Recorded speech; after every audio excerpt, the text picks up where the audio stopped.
Good morning, my brothers and sisters. Welcome to episode number 34, a wonderful passage today. We're going to title this, We're Sheltered and Shepherded by His Presence. Now, here's the thing. There's no shepherding. There's no fuzzy stuff with God.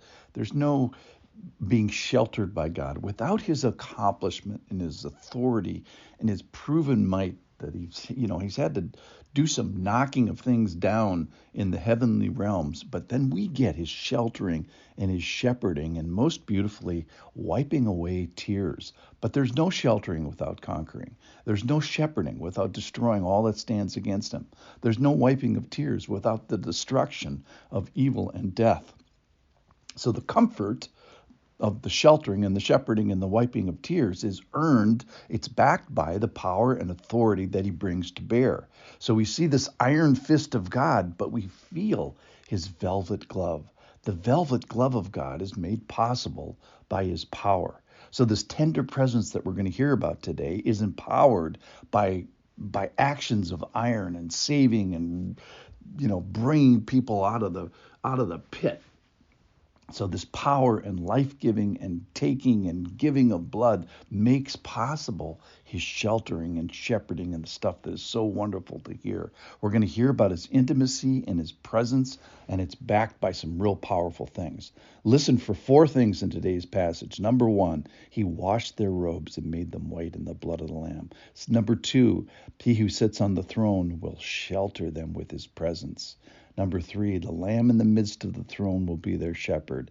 And number 4, He will wipe away every tear. Here we go. This is from Revelation chapter 7, verse 9. After this I looked, and behold, a great multitude that no one could number, from every nation, from all the tribes and peoples and languages, standing before the throne and before the Lamb, clothed in white robes, with palm branches in their hands, and crying out with a loud voice, Salvation belongs to our God who sits on the throne and to the Lamb. And all the angels were standing around the throne and around the elders and the 4 living creatures, and they fell on their faces before the throne and worshiped God, saying, Amen. Blessing and glory and wisdom and thanksgiving and honor and power and might be to our God forever and ever.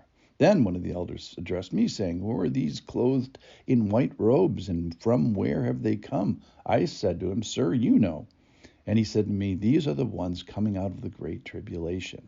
They have washed their robes and made them white in the blood of the Lamb. Therefore they are before the throne of God. They serve Him day and night in His temple, and He who sits on the throne will shelter them with His presence. They shall hunger no more, neither thirst any more. The sun shall not strike them, nor any scorching heat. For the Lamb in the midst of the throne will be their shepherd, and He will guide them to springs of living water, and God will wipe away every tear from their eyes. So in this passage, God is bringing forth Jews, that was in the first half of chapter 7, and Gentiles to belief. All of them are new believers if the pre-tribulation theory is correct, and the church has already left the church. So these are new believers that God is bringing from the Jews and from the Gentiles. They're coming out of the tribulation, and they're being rewarded with a white robe. It's a term for coming to belief. So how do you become a Christian? Well, you believe, you entrust yourself to Him. Well, here's another word for it.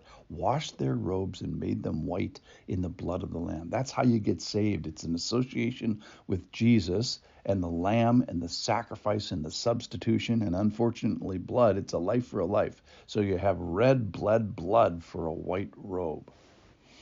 And then we find that God who sits on the throne will shelter them with His presence. It's so beautiful. And God pitches His tent and encamps around new believers, and He takes up residence there. So His residence, this ultimate shepherd, gives His ultimate presence, and then, these people have peace and are waving palm branches.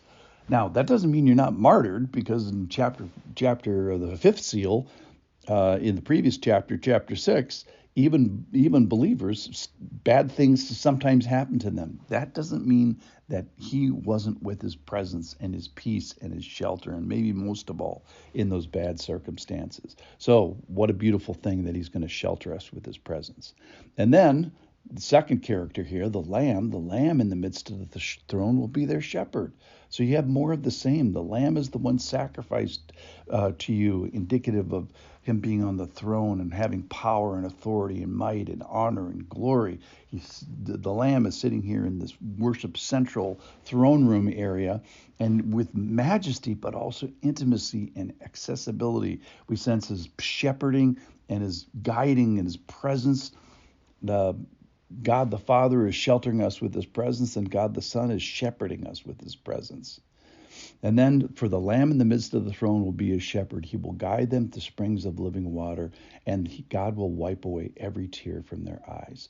What's there to cry about? Why are we crying in this world? Well, divorce, rebellion, ICUs, moving to Alzheimer's facilities, cancer news, chronic unbelief, immorality. There's all kinds of things to be crying about now.